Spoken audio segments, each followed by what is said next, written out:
Everyone, তোমরা সবাই কেমন আছো? আশা করছি তোমরা সবাই ভালো আছো। আমিও ভালো আছি। আমার চ্যানেল শ্রীষা চ্যানেলে তোমাদের ওয়েলকাম।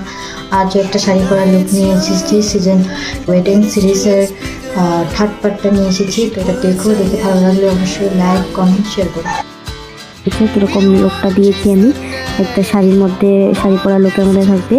আর এই লুকটা যখন আমি ক্রিয়েট করছিলাম তখন ওদিন আমার একটা বিয়ে ছিল, তো যেভাবে আমি সেজে গিয়েছি ওই লুকটাই আমি তোমাদের সাথে শেয়ার করেছি। তো ফার্স্ট আমি টোনারটা লাগিয়ে নিয়েছি। টোনারটা লাগানোর পর তারপর আমি সিরামটা দিয়েছি। সিরামটা অলমোস্ট আমার কমপ্লিট হয়ে গেছে। তারপর আমি ময়শ্চারাইজারটা অ্যাপ্লাই করে তারপর আমি প্রাইমারটা দিয়েছি। প্রাইমারটা ফটাফট আমি ওখানে ভিডিওগুলো এত বড় করি না, লং থাকে না, কেননা আমারই নিজেরই বোর লেগে যায় দেখতে দেখতে ভিডিওগুলো। তো তোমাদের তো লাগবে, এটা তো জানা কথা। তার জন্য আমি যতটা পারি শর্ট করে দেওয়ার চেষ্টা করি ভিডিওগুলো। তো এখানে আমি ফাউন্ডেশনটা লাগানো কমপ্লিট হয়ে গেছে। তারপরে আমি ইটা লাগিয়েছি, আইব্রোটা সেট করে নিয়েছি। আইব্রোটা কমপ্লিট করে তারপরে আমি কনসিলারটা নিয়েছি। কনসিলারটা দিয়ে তারপরে আমি ডার্ক শেডটা দিয়ে আমি ভাবছিলাম একটা হ্যাক ট্রাই করবো। তো আমি দেখেছিলাম এই হ্যাকটা ভিডিওর মধ্যে, যেটা বলে কন্ট্রোলের মতন কাম করে। তো আমি যখন লাগাচ্ছিলাম একদম বাজে হয়ে গিয়েছিল মুখটা আমার, পুরোটা মুখে আমার রেড পড়ে গেছে। তারপরে আমি কীভাবে কনসিলার আরও অল্প দিয়ে তারপরে আমি ঢেকে দিয়েছি। তো দেখো এখন আর রেডনেসটা নেই আমার মধ্যে। তো এটা আমার কমপ্লিট করার পর তারপর আমি আইশ্যাডো প্লেটটা দিয়ে আইসের মধ্যে দিচ্ছি। একটা পিঙ্ক শিমার কালারের মধ্যে দিয়েছি। পিঙ্ক কালারটা আমি হালকা পিঙ্ক কালার দিয়ে চোখের উপরে, তারপর আমি চোখের নিচের দিকে অ্যাপ্লাই করে নিয়েছি।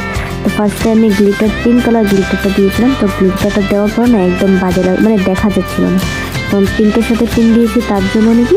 তারপরে আমি একটা সিলভার কালার হোয়াইট কালারটা নিয়ে তারপর দিয়েছি। এখন দেখো চোখটার মধ্যে এতটা সুন্দর লাগছে। আমি যে আইশ্যাডো প্লেটটা অর্ডার করেছিলাম ফ্লিপকার্টের থেকে অনেকটা ভালো এসেছে, অনেকটা দাম কমের মধ্যে, অ্যাফোর্ডেবল প্রাইসের মধ্যে অনেকটা ভালো এসেছে। তারপরে আমি আইলাইনারটাও লাগিয়ে ফেলেছি। মাস্কারাটা অ্যাপ্লাই করে এখন আমি ব্লাশারটা দিচ্ছি। তো গালটার মধ্যে হালকা দিচ্ছি, কিছু দেবো না। তো আমার ব্লাশারটাও কমপ্লিট হয়ে গেছে। তো কম্প্যাক্ট পাউডার দিয়ে পুরোটা মেকআপ সেট করে নিচ্ছি। তো এটা কম্প্যাক্টটা আমি সবার লাস্টে করি।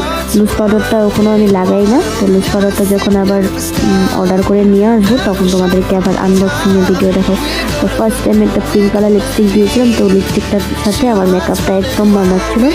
তারপরে আমি নিউড কালারটা দিয়ে, আমার যেটা পার্মানেন্ট নিউড কালার, ওটা দিয়ে আমি পুরোটা সেট করে নিয়েছি। তারপরে আমি পাউডার একটু ফেস পাউডারটা দিয়ে, মানে কম্প্যাক্ট পাউডারটা দিয়ে আমি লিপসটার মধ্যে দিয়েছি, যাতে আমি খাওয়ার পরে কোনো কিছু না হয়। তো this is my final look. তো এই লুকটা দেখো কেমন লাগছে। ভালো লাগলে অবশ্যই লাইক কমেন্ট অ্যান্ড শেয়ার করো please. Thank you for watching this.